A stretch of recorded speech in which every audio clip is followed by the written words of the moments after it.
Jesus Coffee, bon matin. Voilà, je l'ai bien dit. Ouais, tu l'as bien dit. Pour une fois. Ouais, c'est bizarre des Non, fois. parce qu'on s'est loupé avec Timothée Ah oui, d'accord. au live là l'autre jour. Jesus Coffee, bon matin. Bon matin, c'est une expression québécoise. On vous l'a un peu piqué, hein, Bon mais matin. nos amis les Québécois et les Canadiens, parce que bon, on aime bien cette. Déjà, on aime bien les Canadiens et les Québécois. Un bonjour à mon frère qui est là-haut, à tous mes profs de l'ITF, et voilà. On va attaquer quoi aujourd'hui? Colossiens. Colossiens. Donc si vous suivez bien les Jesus Coffee, sachez bien que toutes les semaines, nous étudions un livre de la Bible. Là, cette semaine, c'est un peu particulier. Parce qu'en fait, on essaye de finir avant la fin de l'année, ce qui est un petit peu compliqué. Ouais, on va faire vite. On va essayer de le faire, mais du coup, aujourd'hui c'est Colossiens, demain c'est 1 Thessalonicien, et après-demain ce sera 2 Thessaloniciens. Donc cette semaine est concentrée, on va essayer d'être efficace en un quart d'heure. Ouais. Donc si vous avez des questions, ou des commentaires, ou des... Voilà, n'hésitez pas à nous poser des questions, à liker, à partager, et aussi n'oubliez pas qu'il y a le jeu Oui. sur les tasses. Oui, la Voilà. plus belle vidéo, c'est ça? Voilà, donc n'hésitez pas à nous les envoyer, la plus belle vidéo remportera la tasse Jesus Coffee. Elles Bon sont matin. belles les tasses, vraiment. Alors, qu'est-ce qu'on peut dire sur Colossiens? Bah, elle a été écrite à peu près à la même période que la lettre pour Éphèse. Voilà, donc on pense à peu près 62 après Jésus-Christ. D'ailleurs, elles se ressemblent beaucoup. Hein. Ah ouais, c'est... On en a ils parlé quand reprennent on a mêmes fait les choses. Éphésiens. Ah ouais, c'est pareil, il va reprendre... Paul va reprendre un peu la doctrine de Colosse, justement, pour éviter qu'ils aillent dans tout ce qui est philosophie, enfin, tous les discours humains et vains qui servent à rien.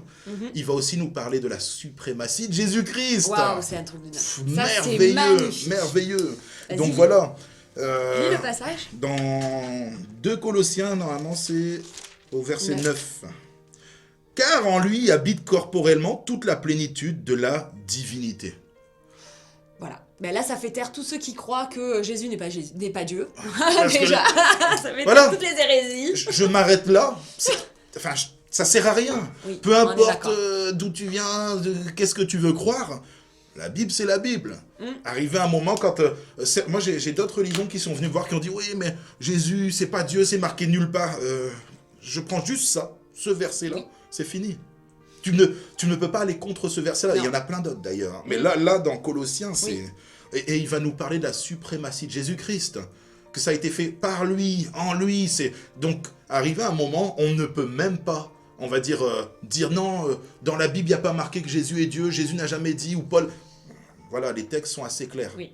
Ça veut dire qu'on n'a même plus besoin d'essayer d'argumenter, leur prouver la Bible, c'est la parole de Dieu. C'est ça. Et là, c'est très clair, car en lui habite corporellement toute la plénitude de la divinité. C'est ça. En fait, il y a eu des hérésies qui ont été dans les premières années, premier siècle de l'Église. Il y a eu vraiment des hérésies qui disaient que Jésus n'est pas Dieu. Ouais.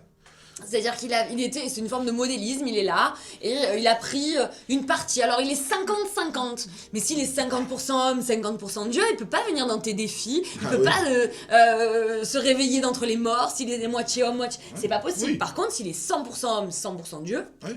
y a aucun souci. Et c'est vrai que c'est venu à ce moment-là, c'est une hérésie qui s'appelle l'arianisme, je vous laisse un petit peu chercher, mais c'est resté aujourd'hui, on en a des religions aujourd'hui qui croient que Jésus n'est pas Dieu. Les Mormons, par exemple, croient que Jésus n'est pas Dieu. Les témoins de Jéhovah croient que Jésus n'est pas Dieu. C'est une créature. Alors il a fait des belles choses. C'est un prophète. Ou un pour prophète certains. chez les musulmans, par exemple. Voilà, chez les musulmans. Mais en réalité, non, c'est Dieu. Dans la Trinité, c'est une communauté. Il y a une seule nature et 3 personnes dedans. C'est une nature. Ils ont la même nature. Et d'ailleurs, ce texte le dit bien. C'est la plénitude de la nature de Dieu qui réside en lui. C'est magnifique. Pour moi, il n'y a rien à rajouter, vraiment. Rien à rajouter.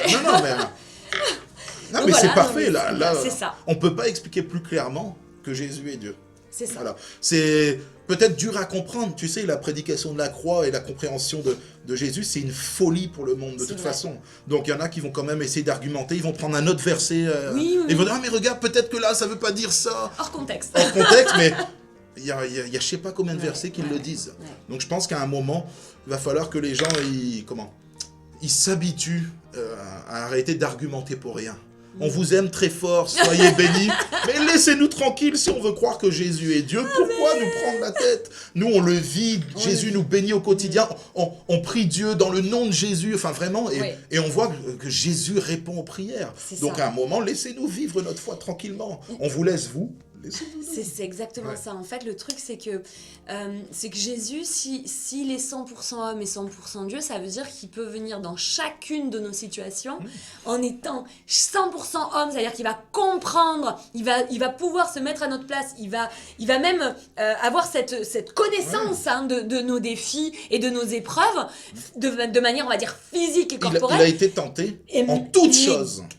Quand il était homme, tenté en toutes choses. Toutes choses, donc voilà, en toutes choses. Et en même temps, il est 100% Dieu pour répondre, pour nous sortir des situations, pour nous consoler, pour nous relever, pour nous parler. Il est 100% Dieu.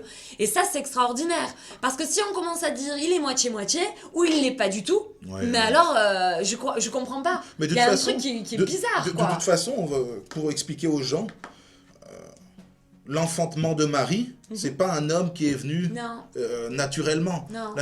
Quand on dit que quelqu'un est un homme, il est né d'un père et d'une mère, être humain. C'est là où on voit que Jésus est Dieu parce que c'est le Saint-Esprit qui l'a engendré. Exactement. Et en fait, il a mis dans le ventre de Marie. Une fois, je parlais avec quelqu'un d'un autre mouvement, et puis il me dit, oui, voilà, Jésus n'est pas Dieu. Je lui dis, explique-moi alors. Si Jésus, c'est juste un simple prophète comme je l'entends. Donc ça veut dire qu'il serait né d'un papa et d'une maman, comme le reste du monde. Et là, il est né de l'esprit, dans le ventre d'une maman. Ça veut dire qu'il a été engendré de façon totalement différente du reste de l'humanité. Exactement. Et ça, dans les autres religions, ils l'entendent, ils en sont d'accord, mais ils n'arrivent pas à assimiler qu'en fait, c'est Dieu lui-même qui s'est engendré à travers Marie. Voilà, c'est Dieu engendré, c'est pas créé. Jésus n'est pas créé, en fait. Jésus est engendré. Et quand vous lisez, j'en ai parlé dimanche, mais quand vous lisez la parole, à un moment donné, il est dit que le Saint-Esprit, c'est l'ange qui dit à Marie, le Saint-Esprit te couvrira de son ombre. Et en fait, l'ombre, le mot ombre, c'est le mot qui est utilisé, c'est une image projetée. C'est-à-dire qu'il y a l'ombre, mais quand il y a la lumière, et l'image est projetée en dessous. En fait, c'est ce qu'a fait Dieu. Comme à la création, il y a l'ombre, l'esprit qui se mouvait sur la surface des eaux, et il y a l'ombre qui se projetait, en fait, pour amener la création. Mais là, au-delà de la création, c'est engendré. Ce que tu viens de dire, on l'a dans ce texte de Colossiens. Il est l'image du Dieu invisible. C'est ça, c'est l'image projetée. Voilà. Donc le premier de toute la création, car en lui ont été créées toutes les choses qui sont dans les cieux, sur la terre, les visibles, les invisibles, trône, dignité, domination, autorité. Voilà. Tout a été créé, écoutez bien, c'est intéressant, par lui. Par lui. Et pour lui. Alors expliquez-moi comment il a été créé que du temps de Marie, alors qu'ils disent que tout a été créé par lui et pour lui, de toute la création, toute chose. Amen. Donc c'est pas logique, ce n'est pas un être humain normal. Non. Il est Dieu, pleinement Dieu, et il est pleinement homme. C'est un mystère pour les gens dans leur compréhension. Tu vois, c'est tout comme dire, oui, moi je crois en un Dieu qui vient et qui donne sa vie pour l'humanité. Les gens ne comprennent pas ça. Ils ne comprennent pas, c'est une folie la croix. En fait, ils ont l'image des faux dieux qu'on a eu, tu vois, de tous les temps, Zeus, Poséidon, tout ce que tu veux, et c'est des dieux qui étaient mauvais, ils étaient crapuleux. Si tu regardes Zeus, il allait tromper, il allait coucher avec... Attends, c'est quoi ça, ces dieux-là? C'est une mascarade. Non, mais sérieux. Sauf que notre Dieu à nous, le Dieu monothéiste, tu vois, des religions monothéistes, c'est un Dieu saint. Et c'est le seul Dieu qui est saint, réellement saint. Exact, c'est vrai. Tu vois, donc c'est important de le dire. Ils ont une image de Dieu déformée, et certaines religions aussi ont... on va dire dans les générations passées, donner une mauvaise image de l'Église, mais Dieu est amour, il t'aime. Et aujourd'hui, il veut que tu comprennes que à travers Jésus-Christ, tu vois, qui est une image projetée de lui-même, il veut que tu puisses avoir la vie éternelle, être sauvé. Enfin, voilà. C'est ça. Et en fait, de la même manière que là, tu dis, de la même manière que Dieu a engendré, c'est-à-dire qu'il a mis son image, c'est vraiment l'image de Dieu, Jésus, c'est vraiment l'image de Dieu, de la même manière, en fait, par le Saint-Esprit, Christ veut vivre en nous pour aller vers le monde. Et là, vous le trouvez dans...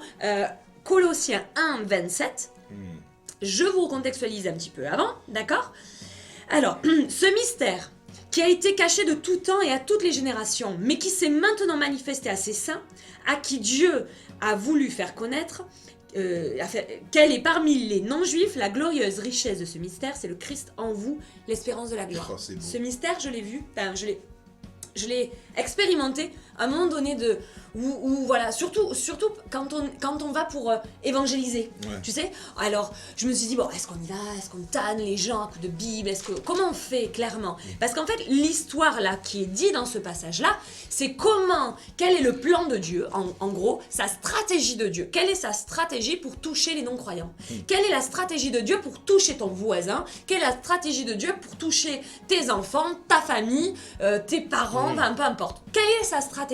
Tu l'as là-dedans. Le véritable combat et la véritable stratégie, c'est d'avoir Christ en toi. À partir du moment où Christ habite en toi, mais à partir de là, déjà, les combats, tu vas déjà les voir, les discerner, pouvoir les remporter. Mais en plus de ça, le témoignage de ta vie, parce que Christ est en toi, ça va toucher les autres. Ouais. Et là, en fait, à partir du moment où ils sont touchés, ils vont voir quelque chose de nouveau, ouais, de différent. différent. Parce que faut pas se leurrer, si on voit pas de différence entre un croyant et un non-croyant, il y a un souci. Bah oui, alors, ce que tu On dis, est d'accord. non mais ce que tu dis c'est vrai. Enfin, Paul va en parler dans Colossiens encore, chapitre 2 et au verset 16. Il est fort ce Paul. Bah ouais, moi, Paul, c'est le beau gosse du Nouveau Testament. À part Jésus et Jean-Baptiste que j'ai kiffé, Jean-Baptiste, voilà. Mais Moi j'aime Paul, bien Jean aussi. ouais, Jean, j'aime bien aussi, Ah, mais il je est trouve pas que mal. Paul, il est... Oui, c'est en vrai. fait, ils sont tous Non, bien. ouais, non, ils sont Mais tous- Paul, c'est c'est vrai. un guerrier, Ouais, et puis grave. Black Paul. À un Non, moment, c'est il va bien. dire que personne, donc, de vous, juge au sujet du manger ou de boire, au sujet d'une fête, voilà, d'une nouvelle lune ou des sabbats. Enfin, c'est l'ombre des choses à venir, mais le corps est en Christ. Qu'aucun homme, sous une apparence d'humilité, par un culte des anges, ne vous ravisse à son gré le prix de la course, tandis qu'il s'abandonne à des visions et qu'il est enflé d'un vain orgueil par ses pensées charnelles. Ce que j'aime, c'est que Paul, il vient et il va reprendre à chaque fois les églises. En fait, et là, c'est les églises du début, pour ceux qui ont l'habitude de dire « Ah, faut retourner à l'église primitive Oui. Dès le départ, je le répète encore, dès le départ, il y avait des problèmes. Il n'y a rien de nouveau Voilà. sous le soleil. Paul va commencer à les saluer, les féliciter parce qu'ils tiennent bon. Mais il va quand même leur dire, faites attention, il y a des mauvaises doctrines, vous êtes en train de retourner sur des rituels, des coutumes, genre les viandes sacrifiées aux idoles, enfin toutes ces choses-là, Oui, on va pas faire le c'est débat ça. maintenant, les shabbats, tu vois, c'est vraiment, et faites attention à ne pas vous chicaner pour rien, mais par contre, ne vous engouffrez pas non plus dans ce genre de choses. Paul, il est en train de dire, vous retournez sous de la philosophie. Il parle de philosophie dans ce texte. Et faites attention. Et on va voir que cette lettre, elle est adressée à Colosse d'abord, à l'église de Colosse, mais à un moment, il va dire à l'église de Laodicée. C'est vrai. Et si on regarde quelques années après, quand Jean va recevoir la vision et qu'il va envoyer les lettres à cette église... Dans l'Apocalypse. Ah ouais, dans l'Apocalypse, au chapitre 3, l'église de Laodicée, c'est la dernière. Vous allez voir que Jésus, quand il s'adresse à cette église-là, il n'est pas tendre. Non. Et pourtant, là, elle est un peu comme Colosse, elle est bien, elle vit des belles choses, mais ils ont tendance à se laisser séduire, ces villes-là, par la luxure, parce que c'était des villes très riches. On voit que la Odyssée était une ville riche. Il y avait une rivière d'eau tiède, enfin bref, on ne va pas refaire l'étude de ce texte-là. Mais en fait, ils sont vus de façon très négative dans l'Apocalypse. Pourquoi? Parce qu'ils se sont laissés séduire par diverses choses. Et Paul va toujours revenir à leur dire, attention. Faites attention, Christ est le centre. On a vu là, Christ est le centre de l'Église. Et revenez à Christ. Il est notre Christ suprême. Il est le centre de nos cœurs, de nos vies. Il vit en nous, comme tu l'as dit, Alex. Amen. Il vit en nous. Et ça, faut jamais l'oublier. Et parce qu'il vit en nous, nous devons quand même rechercher la sainteté. Amen. Rechercher les choses qui viennent de la parole de Dieu. Amen. Je sais qu'aujourd'hui, on n'aime pas trop entendre ce genre de choses. Mais Paul, quasiment dans toutes ses épîtres, mais quasiment toutes, Paul reprenait les églises parce qu'il dérivait. Et il faisait des choses qui n'étaient pas bonnes. Et aujourd'hui, je sais qu'on a du mal, nous, à entendre quand un pasteur ou quelqu'un dit attention. Là, parce qu'il parle des cultes aux anges. Il y en a qui font des cultes voilà, à des statues, de l'idolâtrie, des choses comme ça. Ce n'est pas de Dieu. Affirme-le. Voilà, et je sais que Non, ça peut c'est clair. déranger certains. Il y a certains qui disent oui, mais fais attention quand tu prêches. Non. Paul le faisait. Moi, je prends exemple sur la parole de Dieu. Je prêche l'amour. Parce que Dieu est amour. Mais Dieu est vérité. Il est sainteté aussi. Donc, je ne peux pas m'empêcher de prendre un côté de peur de brusquer. Non. Paul le faisait. Faites attention, mes amis. Faites attention parce que la parole de Dieu, elle est claire. Dieu est amour, mais il est sainteté. Alors ne dérivez pas dans toutes sortes de raisonnements philosophiques, de cultes sur les anges, sur les statues et tout ça. Il n'y a que Dieu, il n'y a que Jésus et le Saint-Esprit. Exactement. Voilà. Dieu Et le Père, le qu'un Fils et le seul chemin. Saint-Esprit et un Amen. seul chemin. On va Voilà, il n'y a pas d'autre. Non. Il n'y a pas à droite ceci, cela. Non. On prie Jésus-Christ, on prie Dieu le Père. Voilà, on peut prier par le Saint-Esprit aussi. Certains Amen. prient le Saint-Esprit aussi. Bon, Mais pour c'est moi, Dieu, hein. c'est Dieu. Les trois C'est personnes, voilà. Mais en tout cas, il n'y a rien d'autre que Dieu le Père, le Fils et le Saint-Esprit. Il faut le Amen. savoir. Le seul chemin qui te mène à Dieu, c'est Jésus-Christ. Amen. Alors, c'est vrai que ce matin, on va clôturer là-dessus. Moi, j'aimerais parler 45 minutes de plus sur Mais les... oui, moi aussi. En Là, je plus, vois que le chrono tourne vraiment, et... on est frustrés, Ouais, mais on et va prier surtout quand même. qu'on parle beaucoup tous les deux. Faut être honnête, Ouais, non, mais c'est quand on nous met la Bible... Mais c'est ça, on est tellement passionnés. Ah non, C'est passionnant les paroles. Hein. C'est ouais. passionnant. Et c'est vrai que Jésus est passionnant. 56 fois il le nomme. Ah ouais. Dans son... Et puis c'est pas un truc de 57 chapitres. Hein. Ah ouais. Non, il n'y en a pas beaucoup. Colossiens, 4. Voilà, donc c'est vrai que c'est une passion pour nous. Ah bah oui. Et on voudrait que ce soit une passion pour toi, et on voudrait vraiment que même si tu es peut-être un peu éloigné, ou alors tu es à fond dans la foi et ça te donne encore le goût de lire davantage, de te plonger dans la parole, d'aller encore plus loin, alors vraiment on va prier pour que tu reçoives encore ce feu supplémentaire, cette espèce de arrosé, une deuxième onction, pour que tu aies ce feu encore plus. Et puis si vraiment tu t'es éloigné ou tu comprends pas ce matin ce qui se passe, bah on va prier pour que le Saint-Esprit te révèle vraiment Jésus et qui vienne habiter dans ton cœur. Amen. Ah oui. Tu pries ou je prie? Comme tu veux. Vas-y, prie. T'as le feu. Oh, Seigneur mon Amen. Dieu, je te remercie pour ces temps de partage autour de la parole. Je te remercie parce que tu as envoyé Jésus-Christ. Jésus le Messie loin, Seigneur mon Dieu, et nous voulons te glorifier parce que tu es celui qui a envoyé la pureté, la vérité, la lumière au milieu de nous. Et cette lumière, on l'a accueillie, Seigneur, parce que elle nous a éclairés, sortis des ténèbres. Et Seigneur mon Dieu, comment ne pas se plonger en Jésus-Christ, qui nous donne tout son amour. Seigneur mon Dieu, comment ne pas être passionné de Dieu qui s'est donné lui-même à des hommes comme nous. Je te prie pour les gens qui sont derrière leur écran, Seigneur mon Dieu, qui comprennent peut-être pas tout, ou qui peut-être, oui, se sont écartés, ont perdu la flamme, le premier Jésus. amour. Amen. Viens par ton Esprit Saint les renouveler. Amen. Viens par ton Esprit Saint les fortifier. Amen. Oui, Seigneur mon Dieu, que celui qui est triste soit consolé, Alléluia. que celui qui est malade soit guéri. Nous croyons que tu agis encore aujourd'hui dans les cœurs et dans les vies. Seigneur Jésus, nous voulons aussi que ta sainteté vienne illuminer leur vie. Parce que oui, on peut croire parfois que c'est dur la sainteté. Non. La sainteté est bonne pour nous et elle nous rend heureux parce qu'elle vient de toi. Et tout ce qui vient de toi est bon. Alors viens par un torrent d'amour inonder les gens de toi, Jésus-Christ, afin qu'ils puissent connaître la plénitude de la divinité qui se trouve en toi et que nous puissions, Seigneur mon Dieu, voir des vies transformées. Et comme on l'a entendu tout à l'heure, que Christ, tu puisses vivre en toutes les personnes qui nous regardent ce matin. Amen. Amen. Parfait. Ouais. Une bonne émission. Ouais, moi je suis content. Ouais, j'espère que vous vous êtes régalés. Et puis n'oubliez pas, demain matin, on continue avec les Thessaloniciens 1 et 2 pour les 2 prochains jours. N'oubliez pas aussi d'envoyer vos vidéos, les meilleures vidéos, vous filmez comme ça. Jesus Coffee, bon matin. Et puis vous recevrez peut-être une tasse. Et puis, source de vie, de The Church to be. À Soyez plus tard, bénis. les amis.